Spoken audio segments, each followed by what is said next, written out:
A full-scale emergency after hours. I was hoping not to have to paddle out and retrieve a body. And a mother's worst nightmare. As her child goes missing in the water.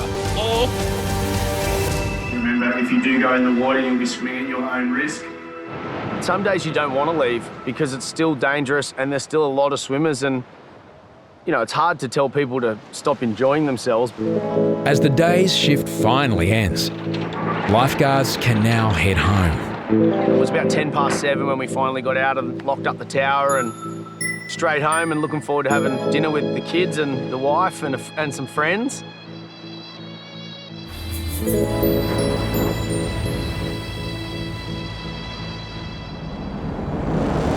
Then, Whippet gets an emergency call.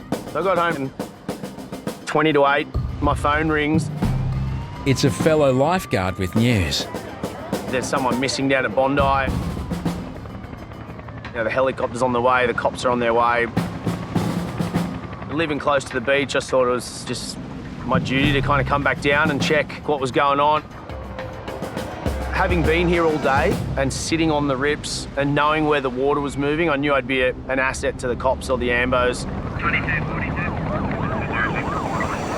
When Whippet gets back to the beach, a major search is underway. When I arrived, you know, you're always going to expect to see some lights and sirens and stuff, but there was the full artillery out there. A man has been missing for more than 2 hours. He was last seen in the water. He's travelled from Vietnam with his wife to visit his son and daughter. It's his first time at Bondi.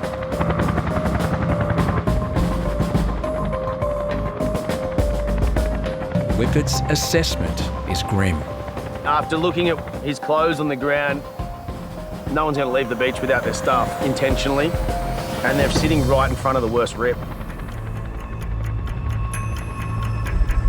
I was ready to get in the water and, if I had to, go and retrieve a body. I came down and introduced myself to the police and the ambulance that were down on the beach and explained that I'd just left working here for 13 hours. I mean, yes, it could drift. But rips can take fast, but there's not many rips at the moment that are going outwards. They're all kind of going across. Knowing how the water was moving, I was helping guide the helicopter around the bay, saying this is how I think the water would move, and if it was a floating body, then where it potentially might be. The man's wife and daughter help police circulate a description. Off-duty lifeguard Mitch also joins the search. I relayed the description through the radio up to Mitch so he can put the binoculars out and see if, the rips can take people all over this beach and see if he was anywhere else. Asian, with chubby build, with sort of knee-length black. The man's clothes remain untouched in front of Bondi's worst rip. Daylight and hope are rapidly fading. When you think you've lost someone for that long, you're probably going to find a body, and for their family that would have been so traumatic. It all started to point towards a bad outcome. Missing man Gwyn Vun Hein doesn't speak English, but his daughter, Ty, does. Whippet comes up with a plan.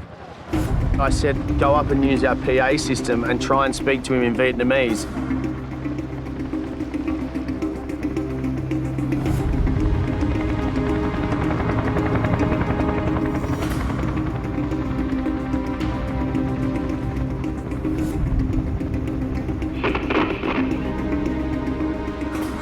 Nguyễn Văn Hành, nếu con đang ở trên biển, hãy lên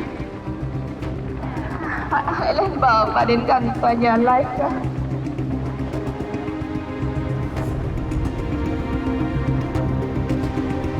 Ty's father, Gwyn, has now been missing for almost 3 hours. As light fades, the search may soon be called off. I was on the beach, obviously hoping not to have to paddle out and retrieve a body, but kind of ready to go, and then the next call that came through the police radio was, oh, we haven't seen a person, but there's a good size 12-foot so shark in the boot. It was literally just off the berg. So obviously my concerns were high. You never want to think that someone's gone until you find them. So yeah, it was stressful.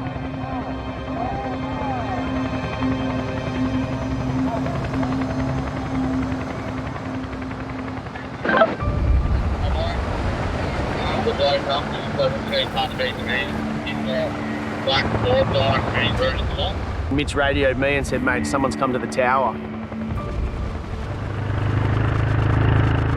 I said, I'm not taking the family up in case it's not him. They'll be devastated.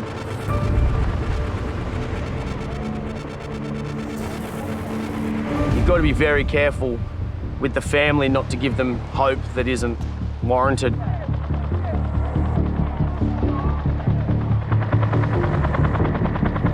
And I've raced up in the buggy and this guy had a singlet on. He had no shirt on in the photo, so maybe it's not him.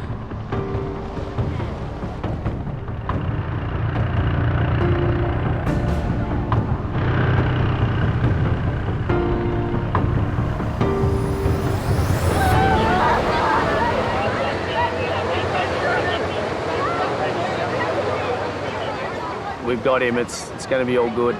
I knew we had him, and your heart rate drops instantly and it's like a big weight off your shoulders. It's a huge relief when it works out for the best.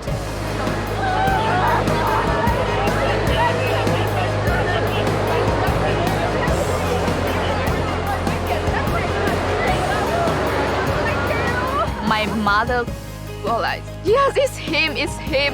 Luckily, we found out that it could be different if something bad happened.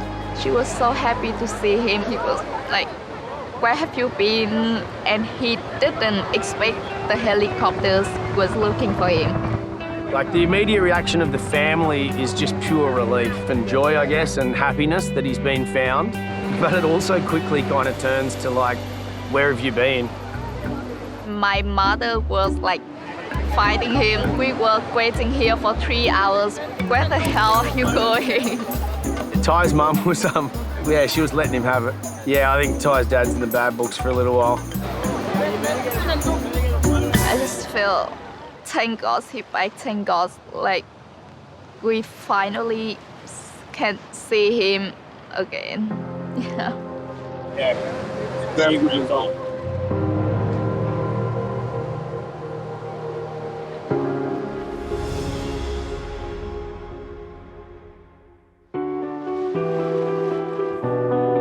A week after her father was found, Ty returns to Bondi. Her parents are back home in Vietnam. But what happened the night her father went missing? When I came back here, I saw the beach, and it's still the beach, but for me, it's like unforgettable memory for me and for my family as well. Hello. Hello. Hi, how are you? Good. Good to see you. Yeah, a bit less stressful today, huh? Yeah. How's your dad? He's good? Yeah, everything back to normal. Where was he? He was like around the walk to the McDonald's. He went to McDonald's? Yeah. Like he said that he heard me like speaking. Oh, on the speaker, yeah. He heard his name. I so appreciate. Nah, that's all right. No worries. That's what we're here for. I'm glad in the end that he was safe, and Yeah, I appreciate. hopefully your mum gave him a smack for being naughty and disappearing on everyone, huh? And remember, next time your dad comes, tell him to swim between the flags, all right? See you later. Bye-bye. Ty's dad went to McDonald's. It's like, there's police and ambulances and jet skis and everything looking for you, mate, and you didn't even bring us back a cheeseburger. Lifeguards are on patrol every day of the year. In an average season, they can rescue as many as 1,000 swimmers. Stay calm, you're up.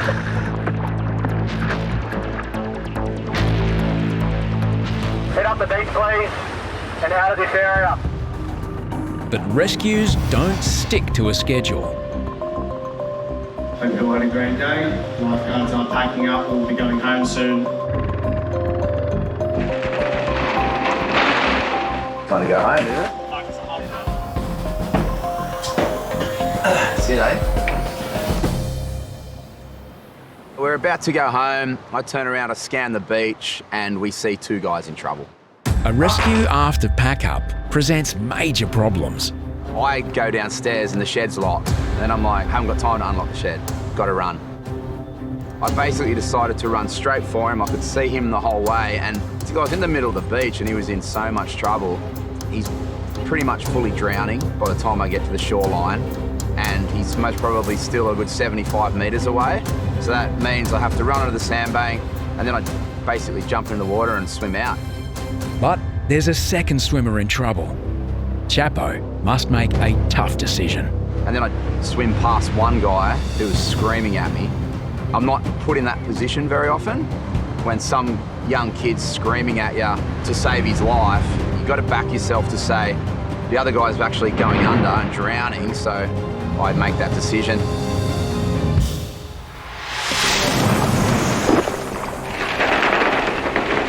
Backup is on the way as Noah reopens the tower. When you have to run 100 metres and then swim, you get there and you're quite tired. And that was something that I was thinking of the whole way. Just got to hold it up. Noah heads for the swimmer closest to shore. Chapo battles to keep his patient afloat. The man is fully clothed. The weight drags him down. We're always aware of someone in a complete panic. They would call it climbing the ladder. So if you're drowning, you're just like trying to keep your head above water, making it dangerous for you to rescue him, and basically can pull you underwater. So I kind of held him out away from me.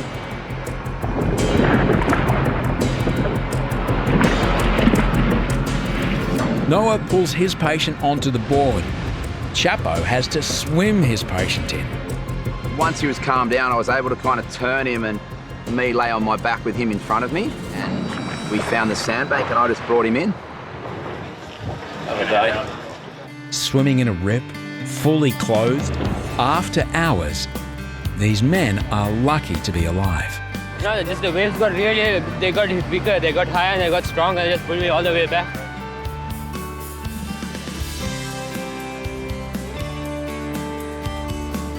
That was kind of as close to drowning as you can get, especially with us going home. You know, this is what we're scared of, and that was so close. It's not the usual procedure for us to go in without equipment, but there was no other choice but to run down and go straight in.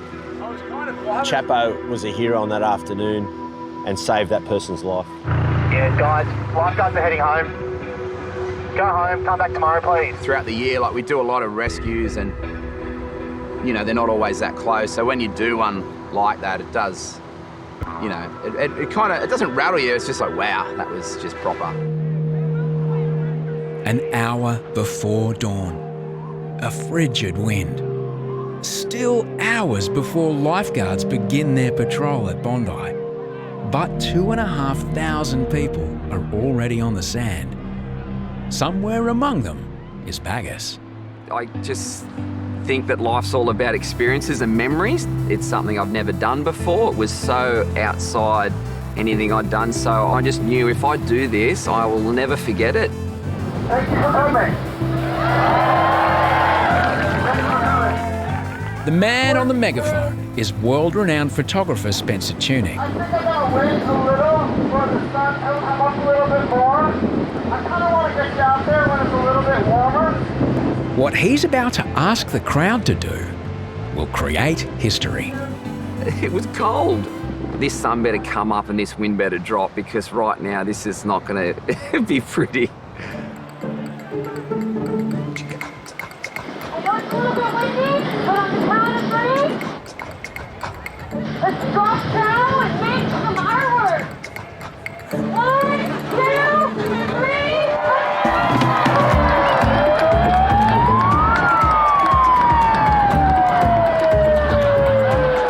Was sort of like a siren, all right, get them off, and then everyone's nude, and to me that was the most shocking bit.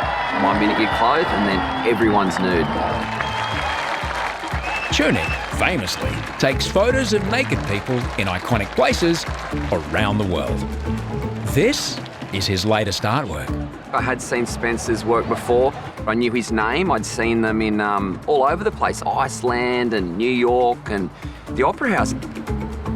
Yeah, as soon as I saw it in Sydney again, I thought, yeah, this is my time.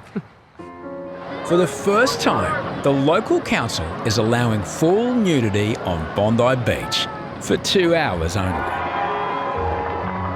Oh, you gotta look like you're looking, respectfully. I'm sure they're looking back.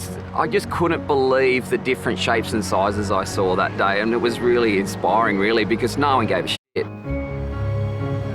But Tunic's models are getting nude for more than art. All right, everyone. Oh, family, listen up. The 2,500 people represent the same number of Australians who die every year from skin cancer. You could tell there were big groups of family members that I think may have been affected by skin cancer. The charity itself was from a friend that passed away from melanoma. Where's Bonnie? I was only with him a month before he passed. He was a young bloke. Melanoma got him, and I was just so shocked, and I was really inspired to be a part of it for that reason as well.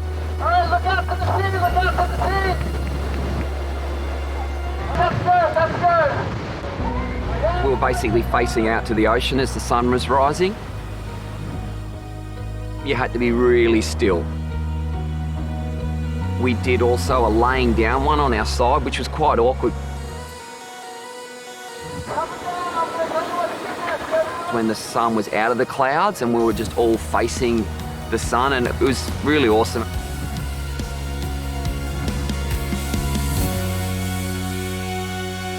The lifeguard shift begins during the shoot, and all eyes are on the water.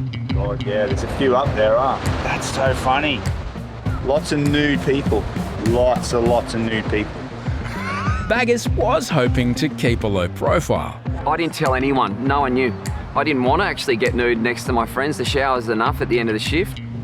Sort of once in a lifetime kind of thing. We'll probably never see this again. 1, 2, 3. With the main shoot done, 80 skin cancer survivors are asked to pose alone. My experience is I basically sell skin cancer on my face. Lived at the beach all my life, and it actually came back to bite me. If they all went in swimming right now, it'd be catastrophic. Imagine them all out there. The shoot finished, and a lot of people went for a swim. That's always nice. I go for a skinny dip. There you go. Woo! Everything was jiggling. It was definitely a scene I wanted to get. We done it! We done it! So I was driving through the crowd, and then I can't believe my eyes. Hang on, I know that backside. No, it can't be. I didn't tell anyone. And then I saw the buggy coming down, and I was like, no way. They've started, obviously, it's past 6. And I just was quite liberated by then. There was no inhibitions. It is. There's baggers, There is. Baggers! No way. They're on me. Baggers!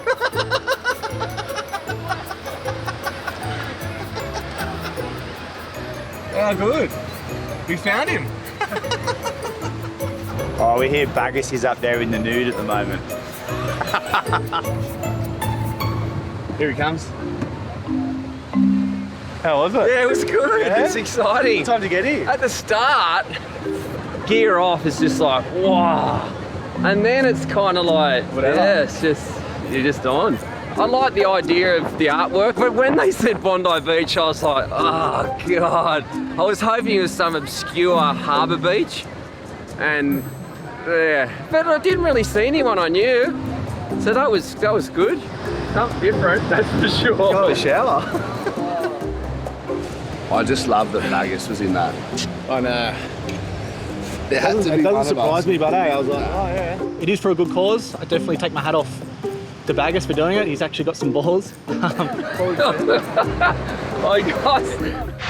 Coming up on Bondi Rescue. A man dislocates his hip joint. But it's his friend who needs emergency treatment. A woman fully clothed and drowning. And a mother's worst nightmare as her child goes missing in the water. I'm sure he'll come back. Bondi's golden sands stretch for 1 kilometre between two imposing headlands.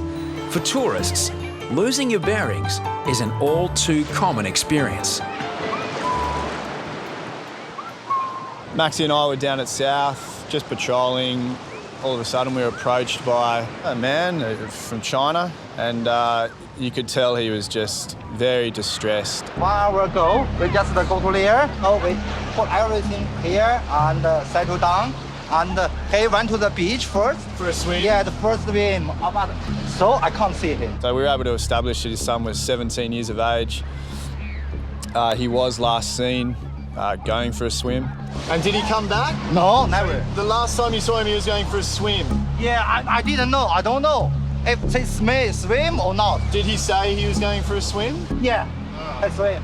Well, first and foremost, you communicate back with Central. So we just let them know that we have a missing person. 17-year-old Asian male wearing blue underwear. Last seen about an hour ago with the intent of going for a swim. Okay, Tommy, let's just get this last detailed description of the last spot they seen him. Was he entering the water? Was he on the shore? It's because I just thought, to escalate it. When there's a missing person, there's a process of eliminations down here. So it's either water or land, and obviously it's escalated quite quickly if it's in the water. So your last communication with him was that he was going to go for a swim. Yeah. He never came back. Yeah. Lifeguards are disturbed by the information they've heard so far. So yeah, we had a bit of a trifecta there with his nationality, last seen in the water, and time frame. Tom has faced a similar situation before. Years earlier, a boy came looking for his missing father. That afternoon, his body was found in the water. Losing lives on Bondi affects not just the individuals involved, but the service as a whole. Putting on a brave face, Tom hopes another life hasn't slipped through the safety net. How are we looking, Tommy? Cool. I'm just going over to have a chat with the wife. She's just sitting out here waiting, largely unchanged. All his clothing's here. She seems pretty distraught now that I'm walking over to her. By that stage as well, the whole situation had become a little bit more dramatised because we'd located the mother. Hi. What's your name? My name is Viho. We're just looking for him at the moment. I'm sure it'll be okay. I'm sure it'll be fine. No. My son is missing. His name's Fan, yeah? F-A-N? His name? Yeah. It was almost as if she had to be cared for because she was starting to show a few signs and symptoms of potentially slipping into shock. I just need to get some... I want my son. I'm sure he's going to come back. The missing boy's father begins to fear the worst. May I ask you only better. If someone dies,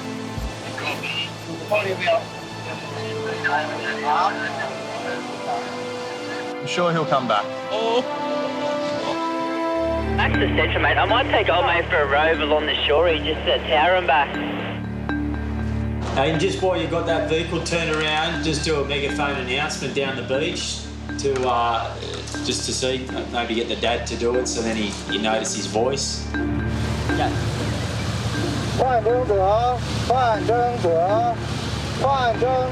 With every passing minute, concerns for the boy only grow greater. It's hit the hour mark. You know, the last footsteps were seen entering the water. First point of contact is the police. Hello there. It's Harries from the Lifeguards down at Bondi. How are you going? Yeah, good. We've got a reported missed Asian boy down at the southern end of Bondi. So at this stage, we're still in a search and rescue mode, whereas I'm getting the police, I'm contacting the police. I'll have jet skis down on the shoreline, lifeguards are going out, it'll be a search and rescue phase and looking for this person.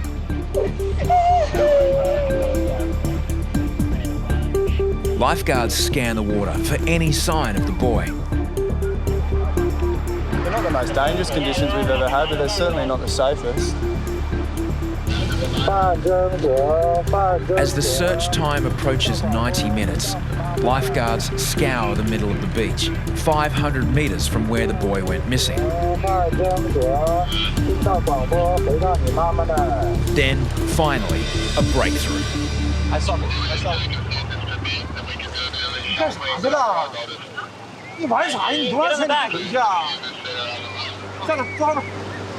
Yeah, boys, we found him. Found him. All good. Sorry.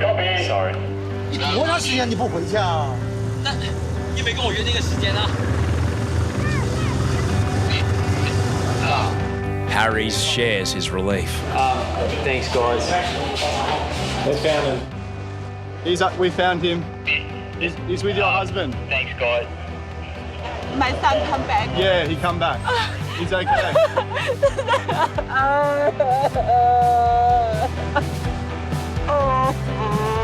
She went from, almost complete panic to just elation. Thank you very much. Okay. Thank you very much. You're welcome. I know it's a bit scary. I come back. My son come back. Yeah, he's with your husband now. Yeah. Oh, thank you very much. That's okay. That's okay. Thank you very much. At last, 17-year-old Fan is reunited with his family. Thank you. You're welcome. Where was he? Where? On the sand? Yeah, I just lost my mind. Ben! Ben, hello. You worry your mother's sick. I think you took 10 years off her life, Ben. Maybe 20. All right, guys. Yeah. Okay. Enjoy your day. Thank you. Yeah. Perfect. Today is perfect. Rain, hail or shine, Bondi can pull a crowd on any given day.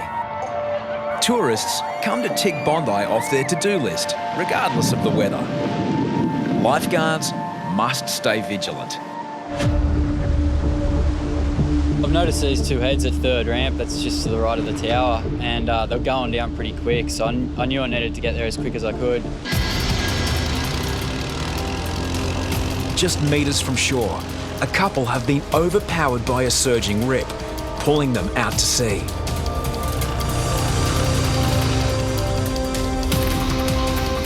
Yeah, Gonza's in here.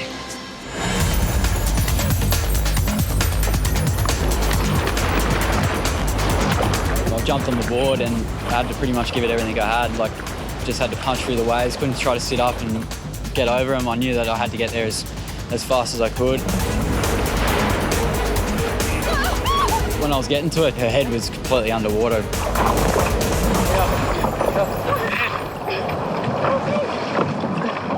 Just probably a couple of seconds later, she could have drowned. It's alright, just relax.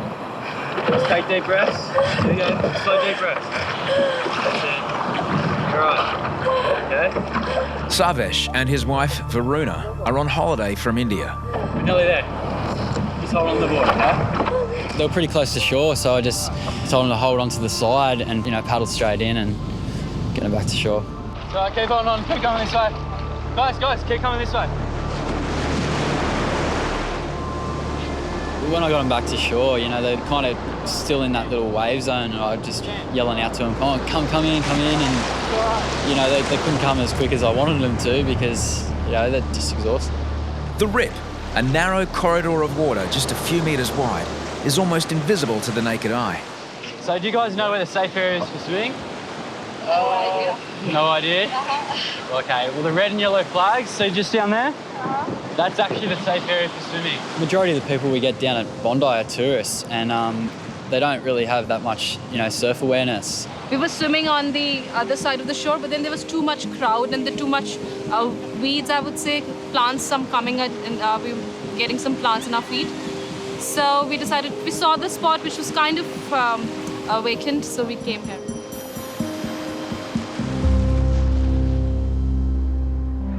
Lifeguards try and predict where trouble might strike next, but some things, often the strangest, can never be predicted.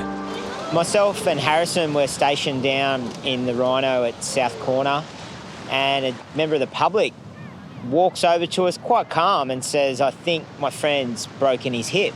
Just had a report of a guy who's fallen off the rocks here and he might have dislocated his hip. Just walking over. Just stand by. Yeah, I'll stand by for an amber too. Let me know, brother. And I get over there and there's a gentleman sitting against the drain pipe in a puddle of water, quite calm at this stage, saying he's dislocated his hip. Gentleman, 40, flipped over in the moss. He's had a hip replacement and he's pretty sure that he's popped it out. Yeah, copy, bros. I'll get onto it right now. From my basic medical training that I've had, it doesn't take much to notice that one leg is 15 centimetres longer than the other. The ambulance has been called now. I think if you're happy to sit there... I can't move. Yeah, but I mean, don't try and move. I'm not happy to sit here, but I've got no choice. Yeah, fair enough. Danny is from Sydney's inner west and is visiting Bondi on a day trip. He wasn't in a lot of pain. It was a pre-existing injury. Offering him some pain relief, which he didn't want. He's quite calm there. Suddenly, one of Danny's friends starts acting strangely. Yeah, I'm not feeling well. I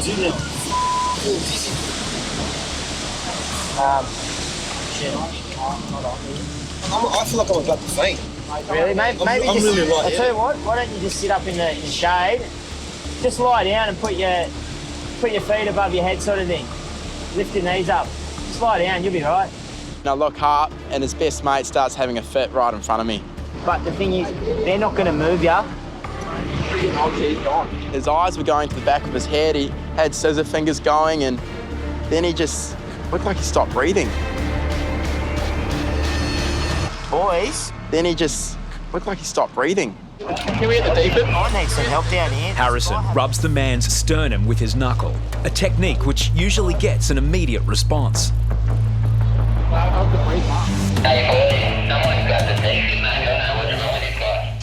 I'm going to run down there. Hey? Okay, yeah. George, you all right?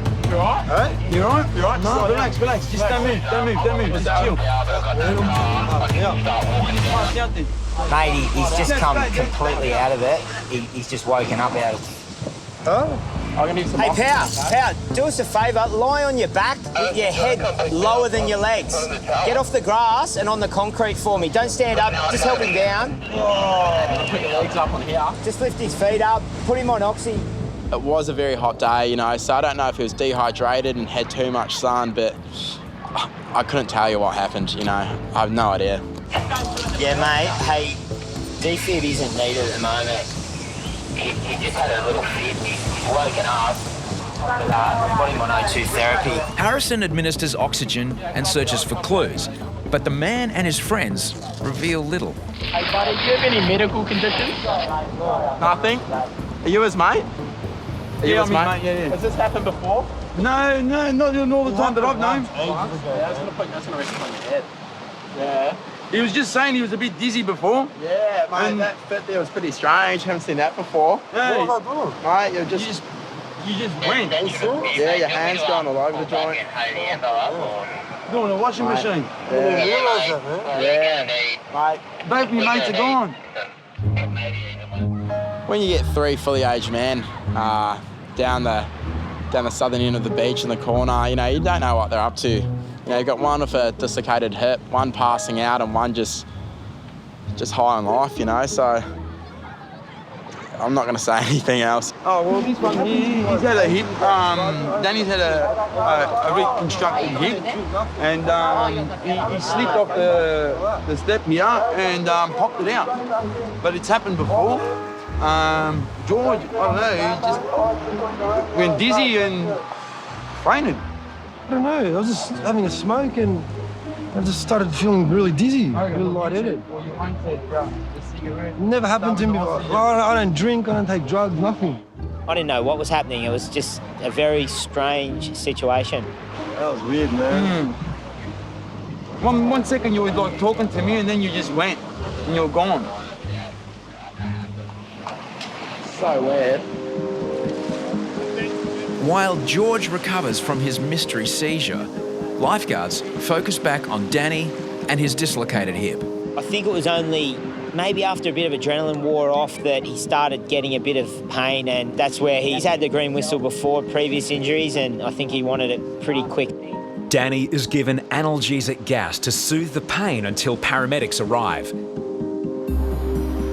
Oh, geez, that eases the pain, doesn't it? Yeah. You get a bit lightheaded, just stop it, and some really big deep breaths. I just hope I get a good surgeon that he knows what he's doing to Yeah, you know what? put it back in. He was definitely a unique character, and you know he had plenty to say. I forget your name already. Yeah, Daniel. But Danny. Yeah, everyone calls me Beardy, but Beardy. Beardy, yeah. Yeah, Beardy. Yeah, I'm Gatey. Yeah, Gatey. I think he was kind of enjoying himself in the end. It was making us laugh anyway. Jeez, I like the freebie I'm getting. What a freebie. It's costing me nothing. Yeah. You take it for granted the premier beach in the world. Yeah. Eh? Yeah. This is what it's about. You got the best view of it right here. Best beach in the world, mate. Australia, the best country in the world. God bless Australia. Advance Australia Square. As paramedics arrive, the green whistle has Danny loving life and flying high. Hey, brother, how are you? This is my name's Lucky. All right, that's my switch. Lucky. Lucky? Yeah. Jesus, my lucky day. Have you had morphine before? I have.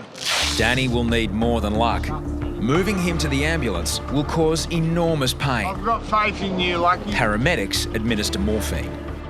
The position that he was in, he was really comfortable. He was sitting up and he wasn't moving. But once the ambos arrived, we had to get him on the spinal board, and that's when things changed. Shuffle on the stretcher. Put it on the wall. Breathe in, breathe in.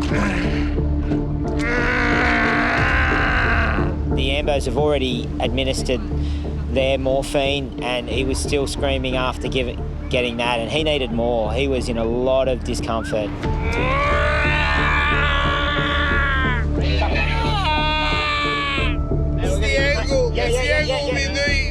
Where my heel is. Yeah, what do you like? Up further? I'm going to go a bit further.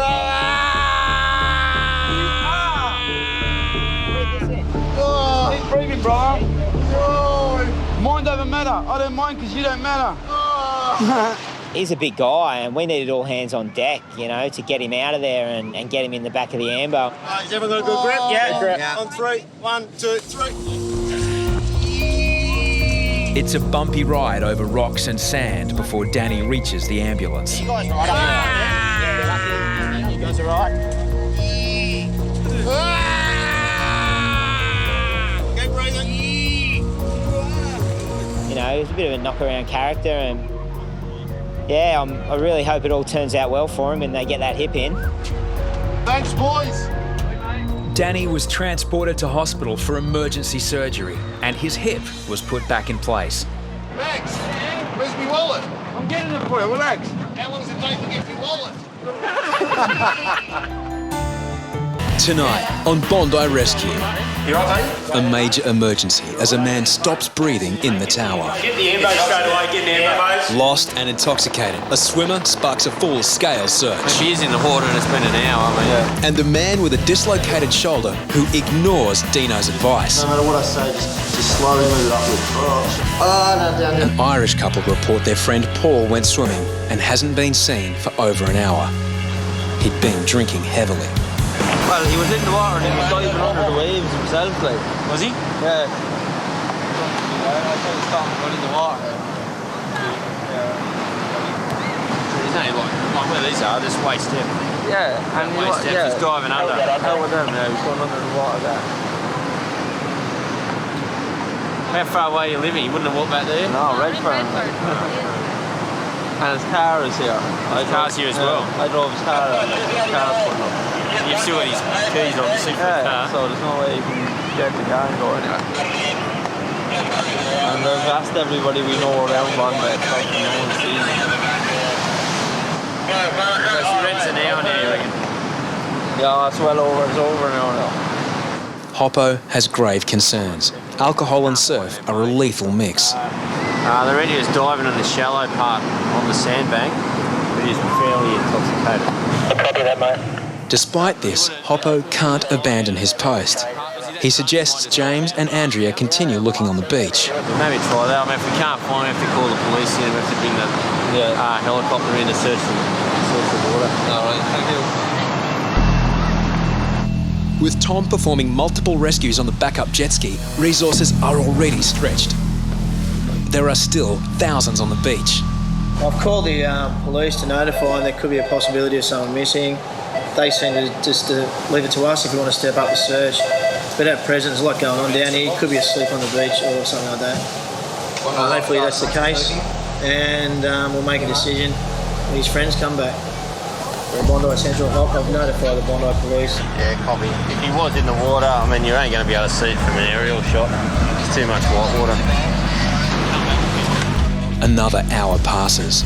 Hoppo has growing fears that he may have a drowning on his hands.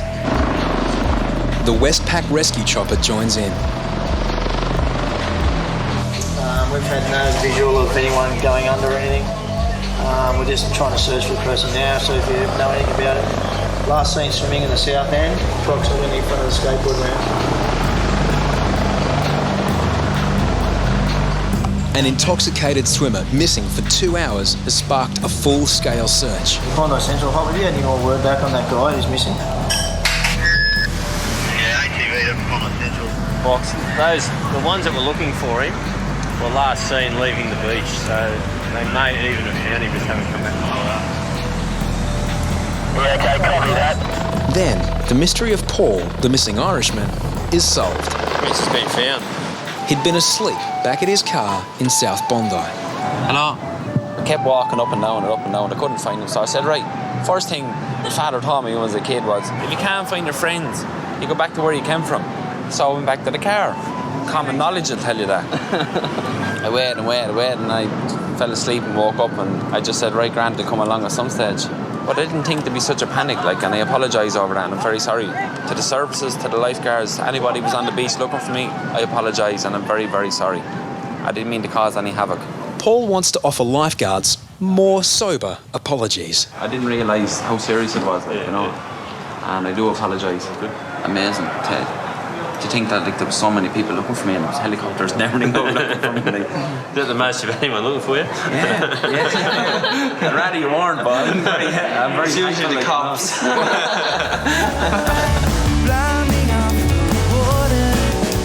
On a classic summer's morning, Bondi's first pilgrims begin arriving. They've come to worship surf, sand, and blazing sun. Today we've just been to the markets, now going down to the beach for a bit of sunbaking. Oh, well, you know, this is an awesome place because look at those waves. I surf, you know. It's a very good beach. It's the best beach in Sydney. And it's beautiful. I love sunbathing here. More girls, topless. Going for a swim, enjoy the sun, beautiful day. But not everyone coming to Bondi will have a good time. Most of them probably first time they've been to Bondi, and all they want to do is get down the beach, jump in the water and say they've been at Bondi. And clothes and all, some of them, they're straight in. A percentage of those are always going to get into trouble. If there was no volunteers, no patrol whatsoever on the beach from professional or volunteer lifesavers and lifeguards, I dare say there'd be anywhere between half a dozen, maybe up to 20 deaths during the day, you know, and up to 200 or 300 other rescues. It would be a complete disaster. But just how hard is it patrolling Australia's busiest beach with crowds of up to 40,000 people? Strap up. Today, 4 lifeguards are being tested to measure how much exertion and stress they endure on a busy day. Being a sports scientist, the things that interest me are how someone performs in their sport. So what's their heart rate like in their sport? How quickly are they moving in a game? or a game situation. But also, as far as jobs go, what interests me is when someone has a very physical and a very stressful job, then how does their heart respond to that? How does their whole system work together to make sure they are able to function in their job?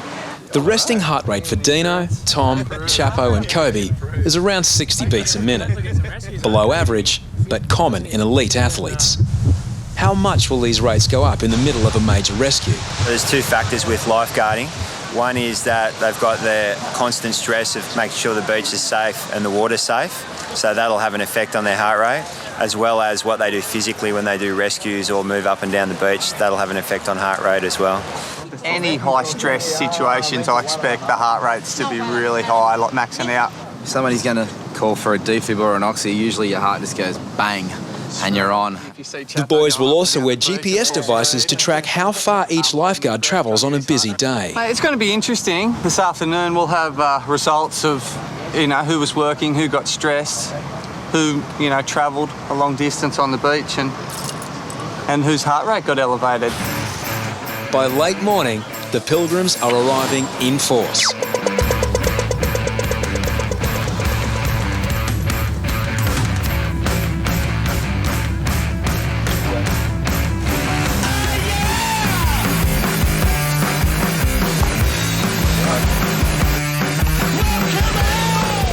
There are now over 20,000 people on the beach and 7 major rips.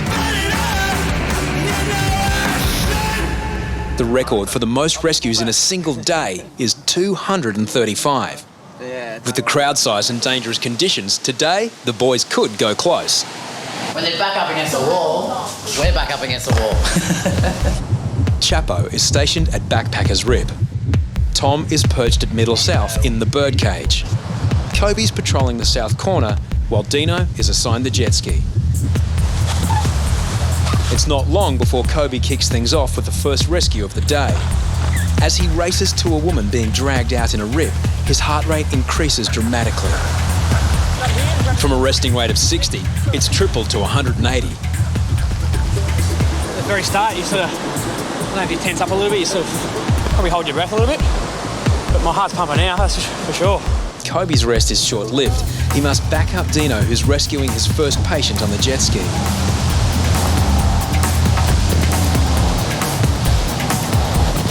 Deano's heart rate has climbed to 120, while Kobe's is now up to 185.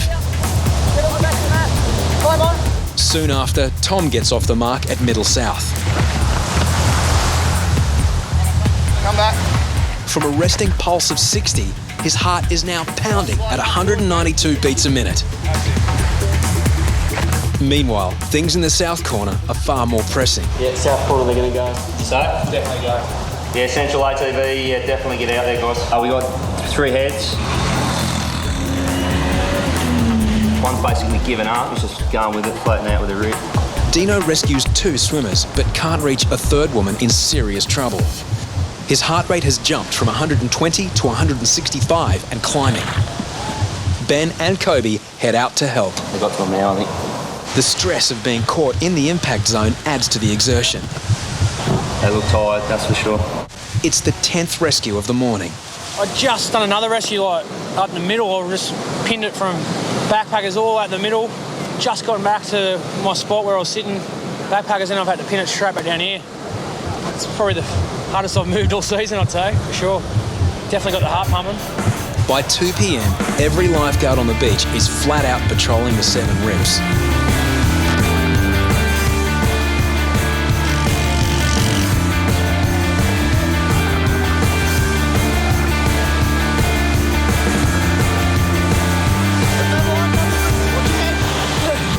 I thought I was gonna die out there, but it was very scary. Thanks to him though, thanks to you guys. Welcome to the madhouse. Just doing rescue after rescue over the last half hour. In the last hour alone, another 25 rescues have been clocked up. The tally so far, 54 rescues. As the tide drops and the crowd swells, it will get busier still. There's more people starting to turn up now. It's going to get worse. Could every swimmer please come back to shore? This is a non-swimming area. But not all the action is in the surf. Bo and Harries help a disoriented man with a mystery ailment. I don't know, I'm going to say... Yeah? The man started feeling faint after a swim. You all right, mate, up there? He's covered in sweat. Has this happened before to you? Something wrong with your skin, kick inside. Yeah, he's going to go. Put your arm around here, mate. You grab me. Are you ready? Yeah. Just pick him up from the leg. All right? His condition is getting worse by the second. Slam the oxy straight out, ready? He's on this bed. Yeah, we'll put him straight on the bed. There we go. You okay there, mate? Suddenly, he stops breathing. Okay, mate? You all right, buddy? You all right? Stay with us, mate. Oxy. Hey, get the ambo straight away. Get an ambo. Get the defib out. Okay, mate? Lifeguards don't know whether his condition could be a heart attack, simple sunstroke, or drug-related. Got a bag in, Harry? Yep, straight into it. Harries ventilates him and administers oxygen. Still unconscious as we speak. Breathing? Breathing. Harry's is breathing normally? He's sort of going in. We're assisting him. Basically, we're bagging him. Yep, faint pulse. Bondi Beach Lifeguards tower. Thank you very much, brother. Ambulance is on its way. What happened? I've got a pulse in my hand. What happened? He just went. I just found him. The oxyviver helps the man resume breathing on his own. Just take deep breaths, mate. Take deep breaths, buddy. Eventually, he comes around. That's it. Relax as much as possible. 18-year-old Matt is from Western Sydney. Lifeguards need his medical history. Everything. Has he got anything? You got asthma? That's all? But asthma doesn't explain his clammy skin. He might be allergic to something in the water, like his skin colour wasn't that bad, like that he was that dehydrated, and he has had couple of bottles of water. Yep. He's going to let you breathe for yourself, right? You alright? Sweet. How do you feel now? I don't know, when it gets cold, the water makes my stomach itchy, right? Yeah. And it feels like it swells up.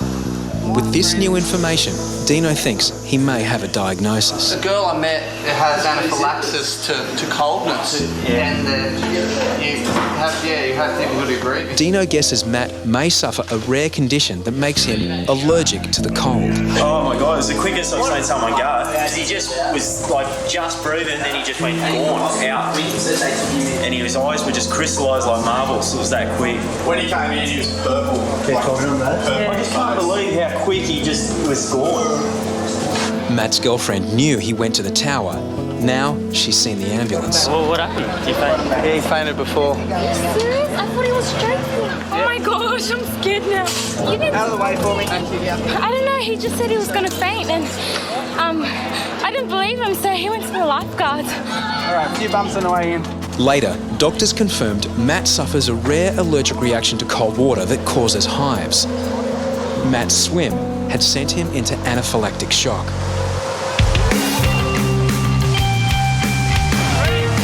By 3 p.m, there have now been over 70 incidents on Bondi Beach. The crowd has grown to around 25,000. Bondi's probably as bad as it gets at the moment. There's just rips all over the place. The boys are running from back and forth from rip to rip. It's just starting to get pretty busy.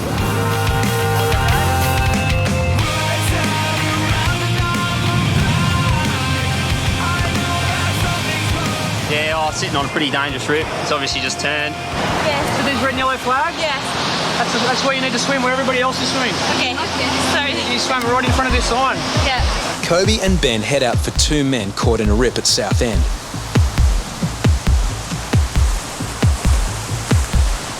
Ben passes the first man as he targets his more critical friend. Right? Yeah. Throw your legs up here. The jet ski is unavailable. It is in need of assistance itself. Jet ski's just died on Dean, directly in front of the tower, and he's right in the impact zone. Bondi Centre to the jet ski, there's just a few waves coming your way. They don't look too big, but just stand by. Bringing in the crippled jet ski through crowded surf is a dangerous challenge. Deano's heart rate has escalated to 179, while Chapo's is at 140. Physical exertion and stress have resulted in their highest heart rates of the day. Meanwhile, Kobe and Ben have brought their shaken patients to shore. It's Kobe's 25th rescue of the day. We've got no swimming signs here. We're doing rescue after rescue. This is not a swimming area. If you hadn't saw that in another minute, they probably would have gone under. That was the closest I've had all season, I reckon. Oh, I'm sure my heart's pumping now. For sure. Kobe's heart rate has just come off a high of 197. Made a funny noise and went... Deano has got the jet ski in, but his heart rate is about to jump again. Just watch out for the ski. Watch out, watch out! Break your leg, I'm sorry. And I definitely felt my heart rate elevate as, you know, because I did think it could have broke her leg. Minutes later, Dean and Maxi are called to an incident at Bondi Fishing Club. Doing well. Some of the guys fully cry when they do this. Nick dislocated his shoulder throwing a tennis ball. How long's it been out for? Like 5 minutes. Have you done before? Yeah, a few times. A few times. The 23-year-old is confident he can manipulate it back in himself. I just need to extend the arm and just need someone just to give it a pull. I'm not pulling your arm. If one of your mates wants to do it, you can go for it. Now, if a nerve gets caught in it, you can do some damage, you know. It's better to be safe than sorry, get it done properly. If you're up, you're going to have to go to the hospital and get x-rays anyway. So you may as well go to the hospital today and get it done properly. Oh, that's my one. Nick weighs up his options. He decides to get a second opinion from his mates. I really want to just throw it in myself, but... Yeah, it's pretty easy to get back in from that dislocation though. But he's got to want to do it. I'm not advocating that, by the way. Is there any ice in here? We got some ice in here. He's on it. He's on it. I just need time just to give it a yank, man. That's all I need. Well, there's 2 guys here in blue who won't. Hi, go. It just needs to be elevated. Like it needs to come up past me. It needs to come up this way. Like someone's got to grab it by the elbow. Just turn your wrist gently. By the elbow and by the wrist. Yep. And just, no matter what I say, just slowly move it upwards. Dino's heart rate jumps just from the stress of watching. Maybe get x-rays anyway. So. Straight up? Yeah. Oh. Go, brother. Come on. Oh, no, down. Alright. I think you're going to have to go to the hospital. Back in. Looks like it's popped back in. Thank you. How's that feel? About to be sick. Yeah, it just feels bruised now. I'm going to drink of water. That was impressive. There's really like a lot of guys. That's why we have the pain relief, because like we can't move them off the beach to get them in the ambulance. So for someone to like put it back in, pretty much with one of their mates' health, so impressive. It's probably one of the craziest things I've ever seen in my life. He's in a bit of pain, but he's handled it pretty well. He's a champion. We've organised this day, we can't cancel it. Yeah, I'm not leaving. This is my day off. I'm at the beach all day. I'm not going anywhere. Thanks, guys. Back on the beach, the rescue tally hits 92. The GPS has tracked their movements all over the kilometre-long beach and 7 rips. Chapo has been manning the tower in between time on the beach. On the jet ski, Tom has already covered more than 25 kilometres. Deano has split his efforts between the board and jet ski. Kobe's 31 rescues so far have mostly been performed at the south end. Towards the end of their shifts, fatigue sets in. By 5:30, the rescue tally has passed 120. By day's end, the rescue tally reaches 132, well behind a record of 235. Despite that, lifeguards are exhausted. Today was a good day to monitor our heart rates and see how everything went. Yeah, about 4K I reckon I might have travelled, and if I have to guess how high my heart rate had have gone, I know I'm resting at about 60, and I would be maybe up to, I don't know, 160 maybe? Chapo's heart rate actually peaked at a moderate 140. He travelled 11 kilometres. When I was running down and lifting the jet ski, I felt it go pretty high. 160, 170, I reckon. Deano's heart rate peaked at 179. He travelled 8 kilometres. Yeah, I reckon I travelled about 6 kilometres today, and my heart rate probably was around 120, 130. Tom's heart rate peaked much higher at 197. He travelled 32 kilometres, mostly on the jet ski. I reckon I might have hit about 120 on one of the rescues. Kobe's heart rate nearly pounded up to 200 beats per minute. He travelled 10.8 kilometres, conducting an amazing 45 rescues. Okay, so the big thing I'm interested in is how physically hard jobs are. And yeah, I guess the thing that it revealed to me was I didn't expect the average heart rates to be that high. I thought that we'd see them come down, and I thought we'd see them drop down almost to resting levels around 50, 60 beats a minute. But looking at that, you know, you've got the average heart rates up around 90 beats a minute, which just reinforces to me that, you know, it's a physically demanding job as well as being a fairly stressful job as well. The other thing that shocked me, I suppose, was the distance that everyone travelled. The least distance was about 8 kilometres, and the most was up around 30 kilometres or something like that. So as a group of people, really, when you look at the distances that have been covered, you see that everyone's all over the beach all day. It would be like comparing rugby league games, but except comparing back-to-back rugby league games. So you guys work very hard throughout the day, and also there's a lot of sprinting and you know, your heart rate gets up on top of the stress as well. So out of all the emergency services, it'd probably be the most active and also one of the most physical as well. As lifeguards, to hear you compare like a busy day, what we do down here at the beach, you know, compare it to 3 or 4 rugby league games back to back, it's pretty refreshing. Because sometimes you leave this tower and you just seriously don't think you're going to make it to the car in the car park. Yeah, really. You're going to go. The best thing is you've got the evidence there. Tom, do the maths. If we get a busy week, that's 7 times 3 or 4 rugby league games. That's 21 league games a week. It is. That's like a whole season. At least. I don't know. I've played a lot of rugby and I find it hard to believe.